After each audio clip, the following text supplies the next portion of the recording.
नहीं अलखदमत फाउंडेशन की टीम अज गवर्नमेंट प्राइमरी स्कूल सदर में कैंप मुनक़द कर रही है। बिस्मिल्लाहिर्रहमानिर्रहीम। असी इन वक्त government primary school Sindhi school सदर सिटी शिकारपुर डिस्ट्रिक्ट शिकारपुर में इन वक्त बीठल आयूँ।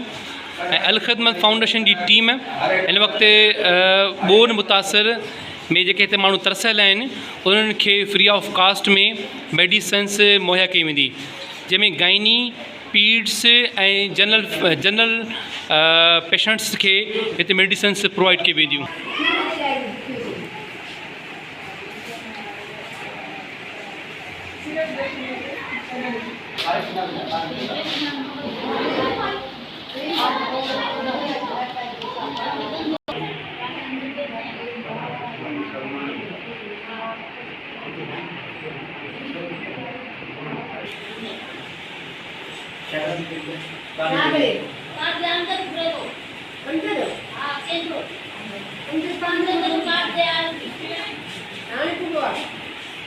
असी इन वक्त गवर्नमेंट प्राइमरी सिंधी स्कूल सदर सिटी शिकारपुर डिस्ट्रिक्ट शिकारपुर में इन वक्त कैंप जारी है, जैमें डॉक्टर साहबान पंहिंजी ख़िदमतूं सरअंजाम ॾेई रहिया आहिनि।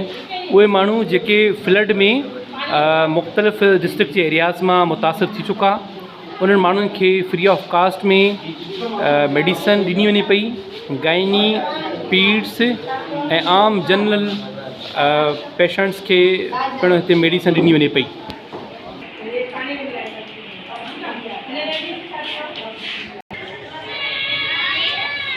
हिन कैंप जारी है। Alkhidmat government primary Sindhi school सदर तालका शिकारपुर सिटी शिकारपुर डिस्ट्रिक्ट शिकारपुर उहे माण्हू जेके फ्लड में अफेक्टेड थिया ऐं हिननि कैंपनि में जेके माण्हू मुंतकिल थिया आहिनि, उन जे लाइ हिन वक़्तु फ्री ऑफ कास्ट में गाइनी पीड्स जी मेडिसिन जी फ्री ऑफ कास्ट में मेडिसिन जी कैंप जारी आहे।